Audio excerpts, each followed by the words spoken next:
Perkenalkan, saya Mazia Ajrina dengan NIM G00231101 dari kelompok A6. Pada kesempatan kali ini saya akan membahas tentang ACL. Yang pertama yaitu ACL. Pasti tidak asing dong dengan yang namanya ACL. Kita banyak mendengarnya saat ada atlet yang mengalami cedera, seperti atlet sepak bola yang mengalami ACL injury. Nah, apa sih itu ACL? Mari kita bahas. Jadi ACL adalah anterior cruciate ligament, yaitu ligamen yang ada pada regio genu. Nah, ACL ini mempunyai attachment pada dua osa. Yang pertama yaitu pada os femur dan os tibia.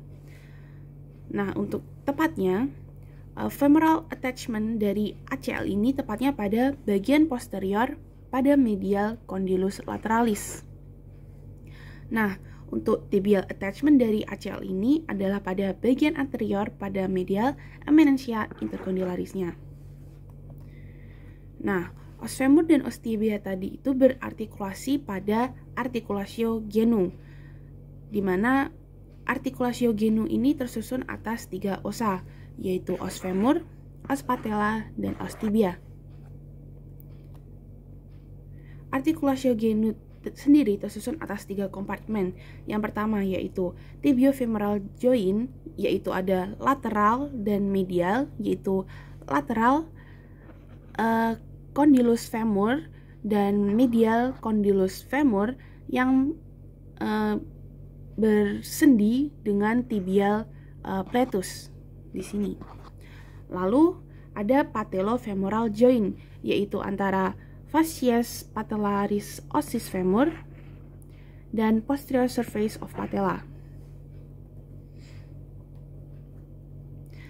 Nah, ligamen dari knee joint itu bisa dibagi menjadi dua grup, yaitu extracapsular ligamen dan intracapsular ligamen. Extracapsular ligamen adalah ligamen yang ditemukan di outside joint kapsulanya, yaitu ada patellar ligamen, ada fibular atau lateral collateral ligamen, ada tibial atau medial collateral ligamen, lalu ada oblique popliteal ligamen, lalu ada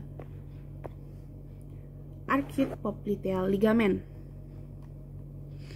Nah, untuk intracapsular ligamennya ada anterior cruciate ligament dan posterior cruciate ligament. Nah, di knee joint ini ada namanya meniscus. Meniscus itu adalah plat fibrocartilaginosa berbentuk bulat sabit yang ditemukan di antara permukaan artikulatio os femur dengan os tibia, yang berfungsi untuk memberikan kesesuaian dan penyerapan guncangan. Nah, ada medial meniscus dan lateral meniscus. Meniscus ini distabilkan di tempatnya oleh beberapa ligamen. Dengan menstabilkan meniscus, ligamen-ligamen ini secara tidak langsung juga terlibat dalam mencegah pencegaran pergeseran knee joint-nya, yaitu ada transverse ligament of knee, ada meniscotibial atau coronary ligament di sini, lalu ada patellomeniskal ligament. Beberapa ligamen penting lainnya pada knee joint adalah ligamentum mucosum, ada popliteofibular ligament, lalu ada fabelofibular ligament.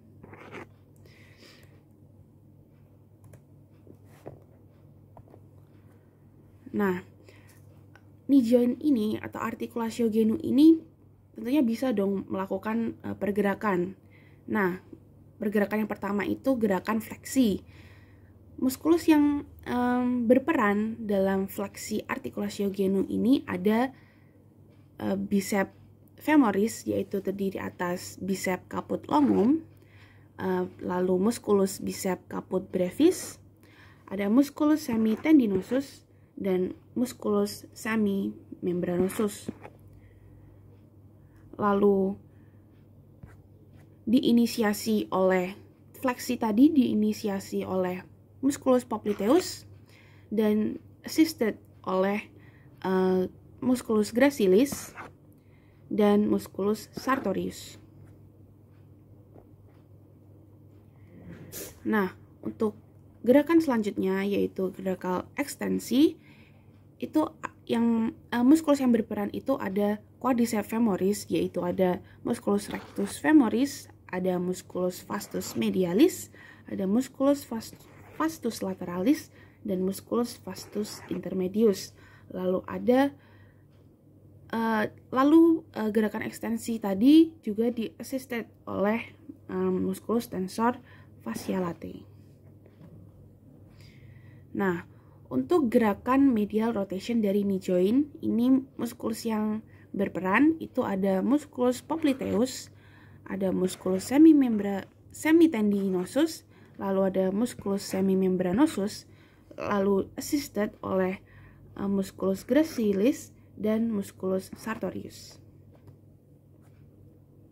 Nah, untuk gerakan lateral rotationnya itu yang berperan adalah musculus biceps caput longum dan musculus biceps caput brevis. Nah, sendi lutut ini dikelilingi oleh banyak sekali bursa sinovial, kurang lebih 30 bursae synoviales.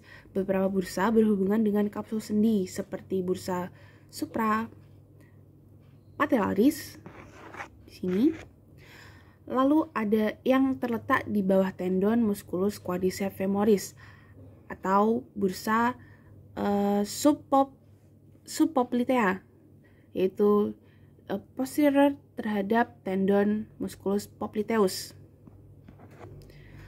Lalu ada bursa lainnya yaitu bursa infrapatellaris profunda dan ada bursa subfacialis patellaris.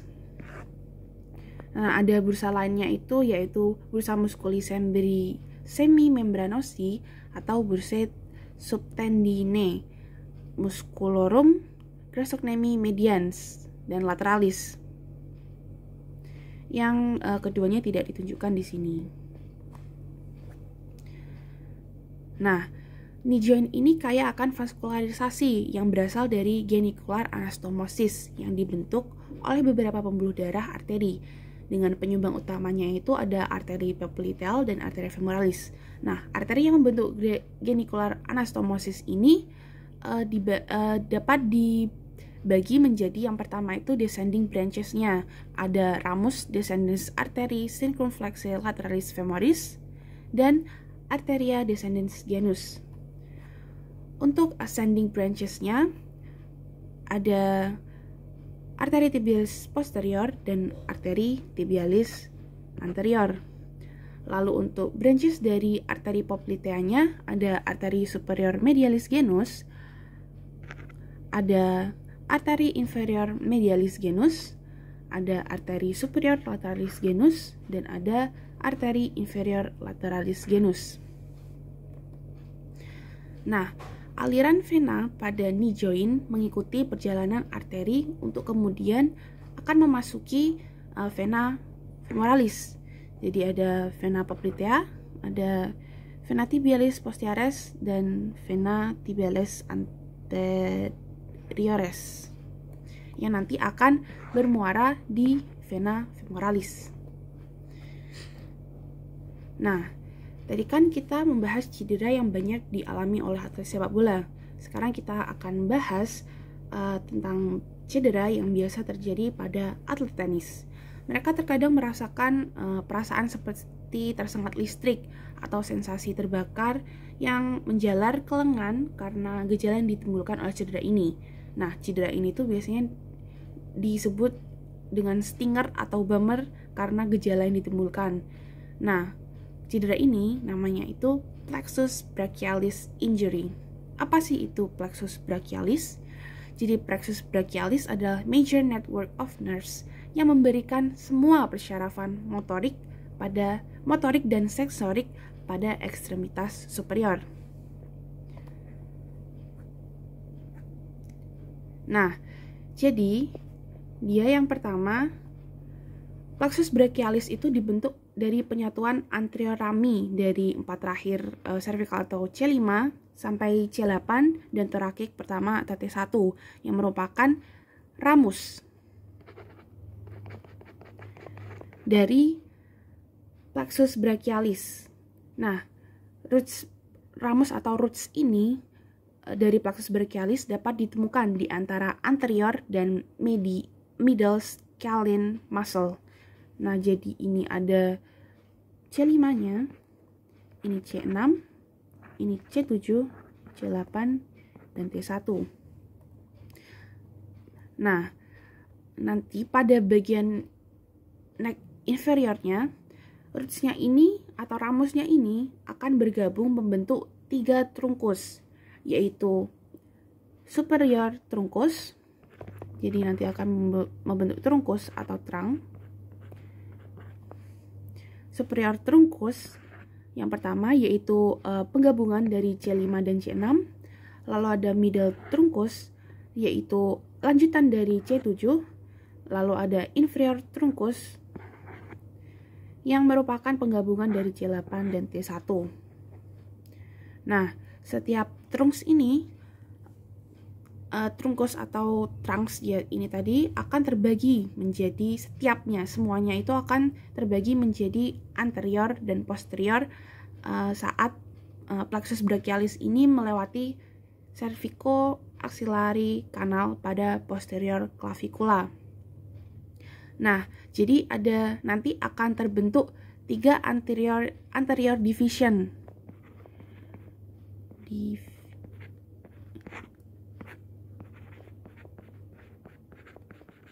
Jadi ada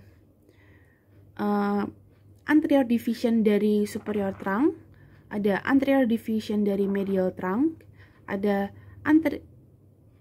anterior division dari inferior trunk. Lalu nanti ada juga 3 posterior division, yaitu posterior division dari superior trunk, ada posterior division dari middle trunk, lalu ada posterior division dari inferior trunk. Nah, di mana nanti anterior divisions ini menyuplai anterior compartment dari ekstremitas superior yaitu sebagai flexor, dan posterior divisionnya akan menyuplai posterior compartments atau menjadi extensor. Nah, division tadi akan membentuk 3 cords plexus brachialis, yaitu anterior division dari superior dan middle trunks tadi akan membentuk lateral cord. Jadi akan membentuk cord. Nah, lalu anterior division dari inferior trunk tadi akan berlanjut menjadi medial cord. Lalu posterior divisions dari ketiga trunks membentuk posterior cord. Nah, cords ini nanti berhubungan dengan second part of the axillary branches yang mengindikasikan nama mereka. Jadi seperti lateral cord tadi itu lateral terhadap axillary artery, dan begitu juga semuanya. Nah, lalu cords kemudian berlanjut menjadi terminal branches. Jadi posterior cordnya nanti berlanjut menjadi axillary nerve dan radial nerve. Lalu nanti lateral cordnya akan menjadi musculocutaneous nerve. Lalu medial cordnya akan berlanjut menjadi ulnar nerve. Lalu lateral dan medial cordsnya akan menjadi medial nerve. Jadi yang terakhir itu nanti ada terminal branches. Nah, pertama kita bahas terminal branchesnya dulu satu persatu. Jadi yang pertama ada axillary nervus axillary. Nah, dia itu akan menginervasi musculus deltoideus dan teres minor. Musculus deltoideus dan musculus teres minor, dan menginervasi lateral cutaneous nerves dari arm untuk sensasinya. Nah, lalu untuk radial nerve-nya akan menginervasi musculus tricep, lalu musculus forearm extensor. Lalu untuk sensasi sensoriknya dia akan menginervasi superficial cutaneous branches di sini. Nah, untuk musculocutaneous nerves-nya dia akan menginervasi bicep brachii dan bicep brachii muscle dan brachialis muscle. Nah, lalu untuk sensoriknya dia akan menginervasi lateral cut nervus of forearm di sini. Nah, lalu median nerves itu akan menginervasi forearm flexor muscle, yaitu ada pronator teres major, ada flexor pronator teres musculus pronator teres muscle, ada flexor carpi radialis muscle, ada palmaris longus muscle.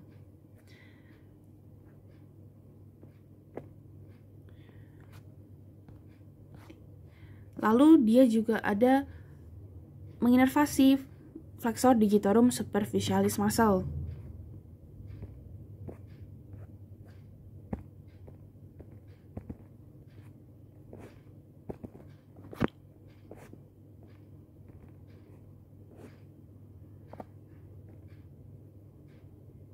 Lalu dia juga akan menginervasi flexor digitorum profundus muscle, yaitu pada setengah bagian radial. Lalu dia akan menginervasi juga first and second lumbrical muscles dan juga menginervasi thenar muscles. Nah, untuk sensorisnya dia akan menginervasi superficial cutaneous branch di sini. Nah, untuk ulnar nerves dia akan menginervasi flexor carpi ulnaris muscle,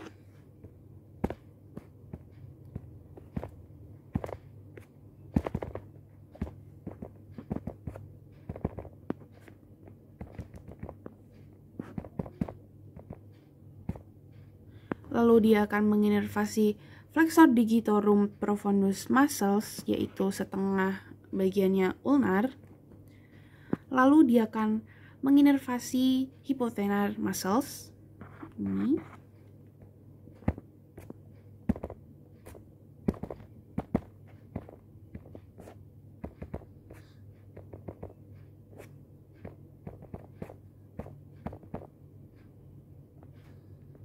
Lalu dia akan menginervasi juga third and fourth lumbrical muscles.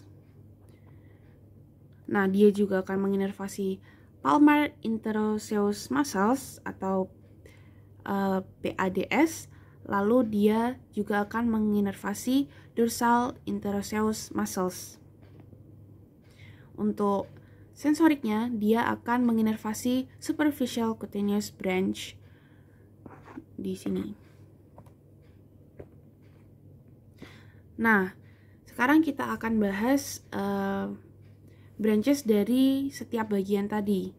Yang pertama untuk branches dari roots-nya, yaitu ada dorsal scapular nerves, dorsal scapular nerves di sini. Jadi dia adalah branch dari C5, yaitu dia akan menginervasi levator scapulate muscle, rhomboid major muscle, lalu rhomboid minor muscle. Nah, lalu dia ada juga branches long thoracic nerves yang akan menginervasi serratus anterior muscle.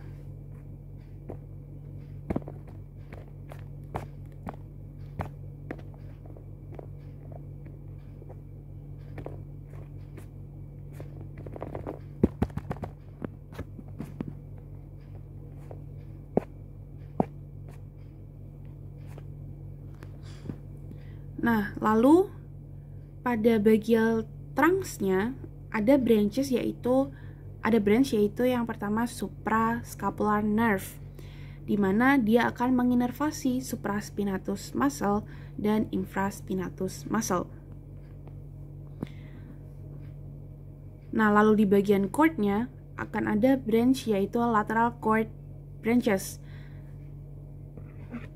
yang akan menginervasi pectoralis major muscle. Nah, pada bagian cords-nya ini juga ada medial cord branches yang akan menginervasi medial cutaneous nerves dari arm dan forearm. Nah, ada lagi branch dari cords-nya yaitu posterior cord branches, yaitu thoracodorsal nerves yang akan menginervasi latissimus dorsi muscle.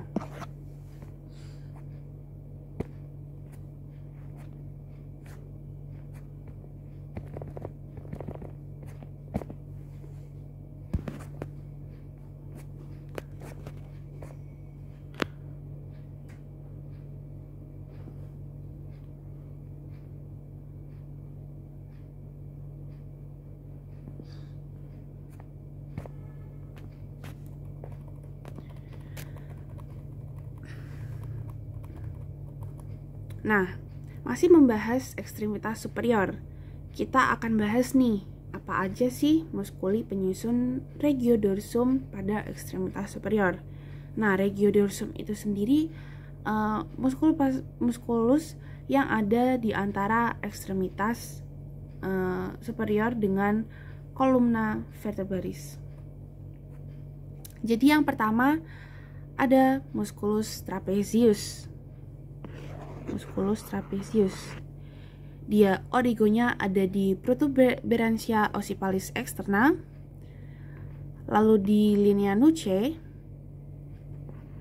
lalu di processus spinosus scapular vertebrae yaitu C7 sampai T12. Lalu insersionya dia ada di sepertiga lateral clavicula, ada di acromion, lalu ada di spine of scapula atau spina scapulae. Nah, musculus trapezius ini bisa dibagi menjadi musculus trapezius pars descendens, lalu ada musculus trapezius pars ascendens, lalu ada musculus trapezius pars transversa. Untuk inervasi dari musculus trapezius itu ada nervus accessorius atau nervus yang ke-11. Di sini.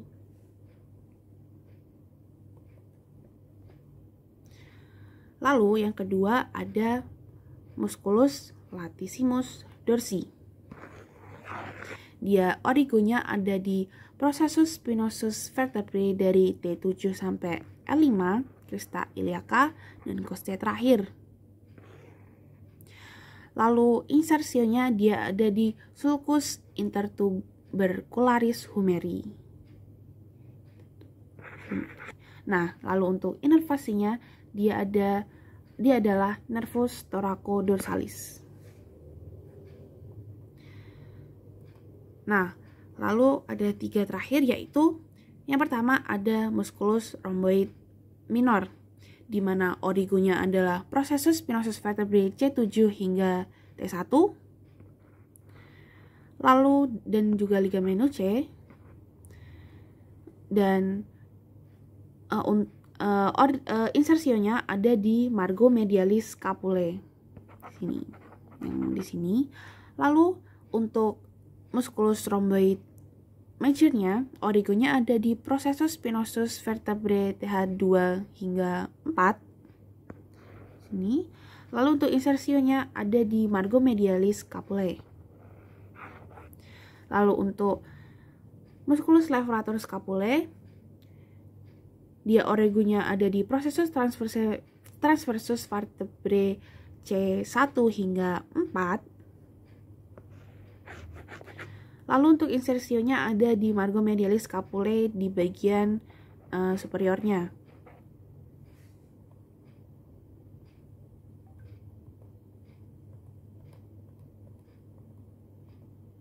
Nah, untuk yang mempersyarafi ketiga musculus ini adalah nervus dorsalis scapulae.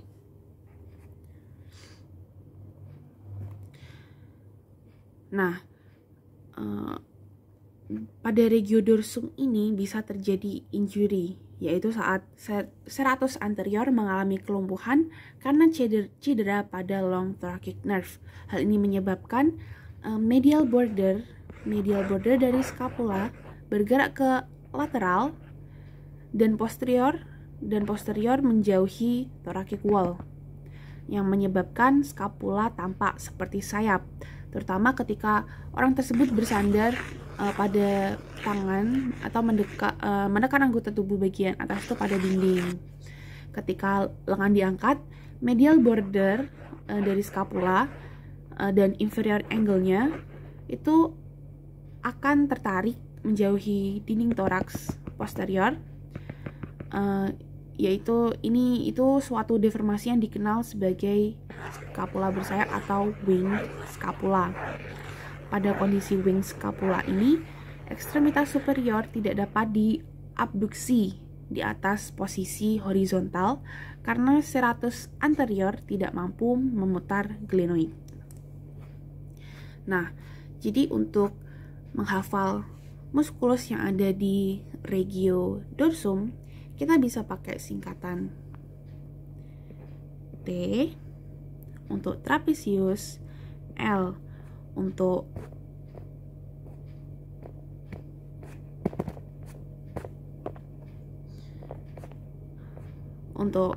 latissimus dorsi, lalu nanti ada RR, dan LA. Jadi nanti ada TL, RR, LA.